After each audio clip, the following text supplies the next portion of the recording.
What up, y'all? Greetings, salutations, and welcome to another Be Real with D Real, where entertainment is what I do.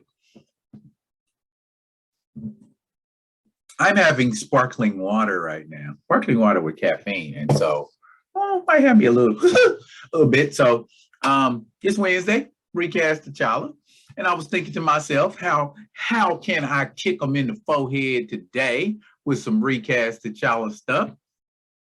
I got thinking. I ain't picked on Nate in a while. So let's see what's popping with Brother Nate. I couldn't find nothing new popping with Brother Nate. So I went back to some old stuff. Looky here. This is all the way back in May of 2016. Almost 2 years before the Black Panther dropped. By the way, happy anniversary Black Panther movie. Yeah, that went down in February, about 4 years ago this time.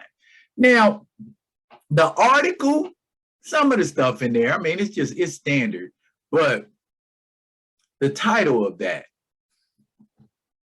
The Man Who Put Marvel in the Black.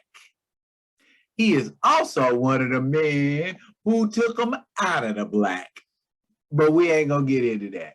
I was perusing the article, and it talks about, how he grew up with his siblings, single mom, similar to me. Movies kept him occupied.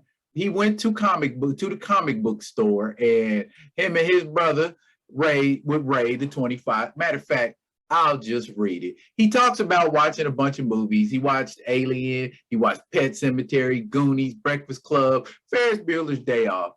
And then right here it says, and when the VCR was tapped, Nate and his brother walked 3 miles in the Clovis sun, he's from Indiana, to a comic book store to raid the 25-cent bin. Then he'd sit in his room, thumbing through obscure comics and falling in love with characters who looked like they could have been his own family. The Falcon, Luke Cage, and the Black Panther.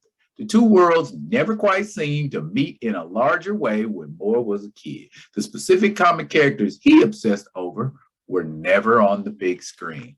Ooh, y'all know where I'm getting ready to go. And so I highlighted this little area right here. Okay, the highlight went away because I touched something else.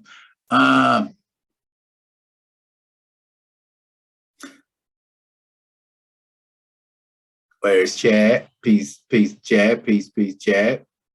And this is now, bear in mind, this is before Black Panther drops. Okay, in the red here.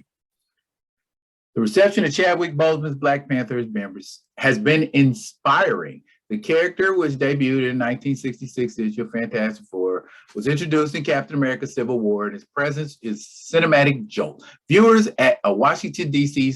screening screamed with delight as a man in an all-black costume quite literally jumps into a scene, hell-bent on destroying his enemy. The character takes Chris Evans' Captain America by surprise. Who is this Black man physically challenging his friend Bucky Barnes? When all of the men are captured by law enforcement, Black Panther pulls his mask off, revealing himself as T'Challa of the African nation Wakanda, son of King T'Chaka, who was slain in a terrorist bombing. He believes Barnes committed the crime and is visually breathtaking. It is a visually breathtaking moment as the camera angles from the confused faces of Chris Evans' Captain America and Anthony Mackie's Falcon. It's a prideful moment for fans who never see themselves represented in films like this. Now, there's a part in here where I gotta find it, but he talks about how his favorite character was Falcon. Here it is. Here we go. His favorite character is Falcon. Wonder why. Anywho, right here, injecting prominent Black characters into the Marvel stratosphere wasn't as challenging as Moore thought it might be. Really? But he said it was interesting. I remember specifically for the Falcon. The first time I met with Christopher Marcus and Stephen McFeely, who wrote Captain America's First Avenger, we were just spitballing ideas. And the first thing I said was, well, we have to introduce the Falcon. Because as a kid, that was a character that I remember loving. And they were like, oh, do people like the Falcon? Moore pauses for a few beats before recounting his reply. People love the Falcon.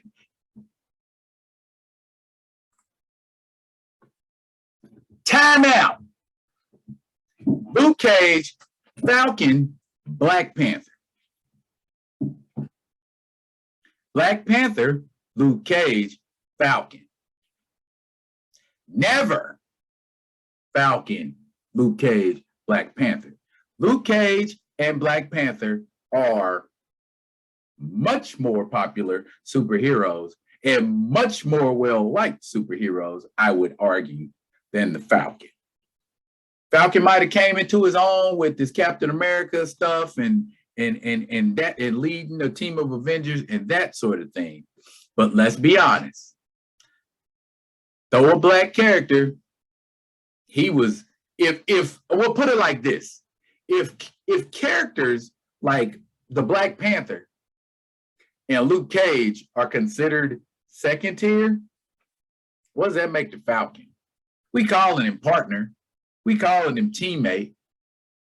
But basically, the Falcon made his debut in the position of a sidekick in somebody else's comic book. There's, well, I won't say never, but only up until recently, there was never a comic book called The Falcon because people wanted to see the Falcon and we weren't getting the Falcon. Nah, Falcon was a mediocre character.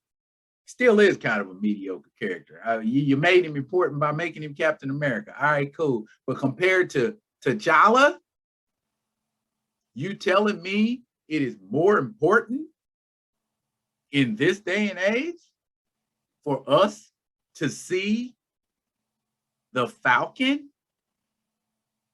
versus T'Challa, the first superhero of color, the first African superhero, the first Black superhero, whatever you want to call him. In relation to us, he's our Superman.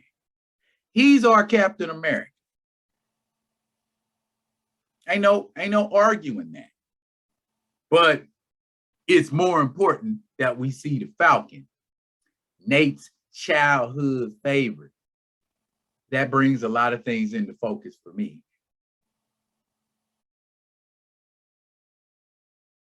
The Minuteman likes the Falcon. And now, currently, the Falcon is getting all kinds of shine. Yeah, Bob Chapek, you need to talk to me. I don't think your man Nate understands the importance, the gravity of T'Challa, his place in the Marvel universe as well as Black culture. Falcon ain't that guy. I'm gonna just go ahead and say it. Anybody that disagree with me, go ahead and drop it in the comment, and we can have a little tete-a-tete. That's French for head-to-head. So what do y'all think? I mean, does this shed light on how, you know, the wiring up in Nate's head works? You know, because his whole goal was to get the Falcon shining. You know, apparently T'Challa was peripheral because he had no plans to do nothing with him beyond the sequel or beyond the movie. Quite honestly, since we already know it done came to light that they was planning to boot him anyway and replace him with Shuri. You telling me a lot about yourself, Minuteman. So here we go. Talk to me. Talk to me quick. Drop it in the comments. And as always, I'll be coming at y'all with another one of them other ones. And until I do, y'all be good. Be good to each other. Recast T'Challa. Save T'Challa. Peace, peace.